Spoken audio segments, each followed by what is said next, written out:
네, 지속적인 가혹행위와 폭행으로 후임 병사인 윤일병을 숨지게 한 이모 병장 등에 대해 대법원이 파기환송 선고를 내렸습니다. 재판부는 이 병장을 제외하고는 살인을 할 고의성이 있다고 보기 어렵다, 이런 판단을 했는데요. 현장에 나가는 취재기자 연결하도록 하겠습니다. 김주영 기자.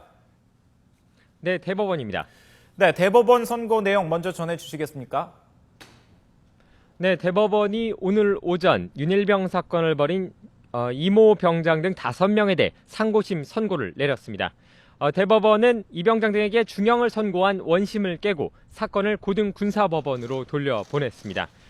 이번 판결에 대해 윤일병의 유족들은 이 병장의 살인 혐의가 인정됐다는 것에 대해 만족하지만 또 재판이 진행돼야 해 고통스러운 부분도 있다고 심경을 밝히기도 했습니다.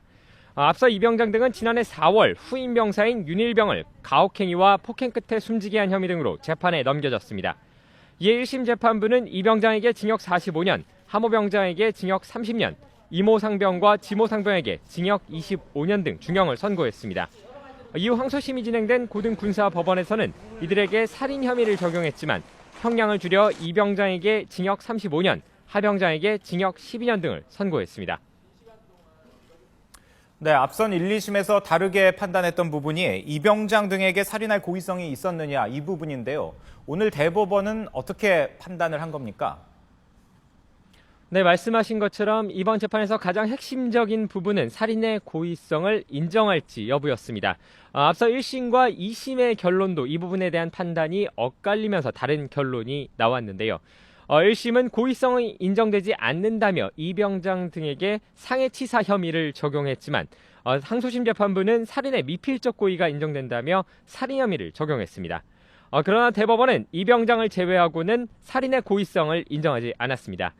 이들이 윤일병을 숨지게 했지만 고의로 죽이려 했다는 부분을 받아들이기 어려운 부분이 많다는 겁니다. 이 병장 역시 폭행 혐의에 있어서 다시 다툴 만한 부분이 있다고 보고 사건을 함께 파기환송했습니다. 이에 따라 이들에 대한 최종 결론은 고등군사법원에서 다시 내려질 전망입니다. 네, 이 밖에도 오늘 대법원에서 그동안 관심을 받았던 사건들에 대한 판단이 있었습니다. 서울시 공무원 간첩 사건이나 이 세월호 책임자들에 대한 이 대법원 판단, 자세히 좀 전해주시겠습니까?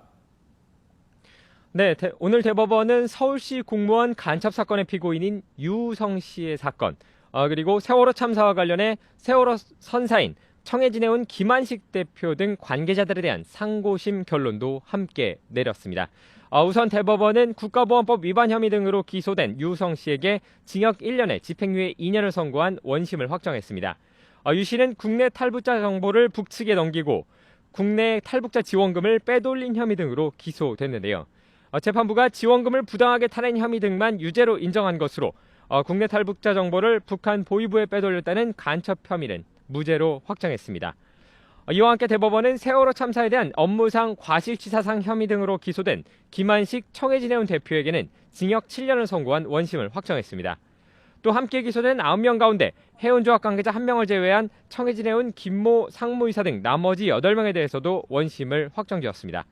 세월호 참사 관련 업체 관련자들에게 첫 확정 판결이 내려진 것으로 참사의 책임을 인정한 판결로 해석됩니다. 지금까지 대법원에서 YTN 김주영입니다.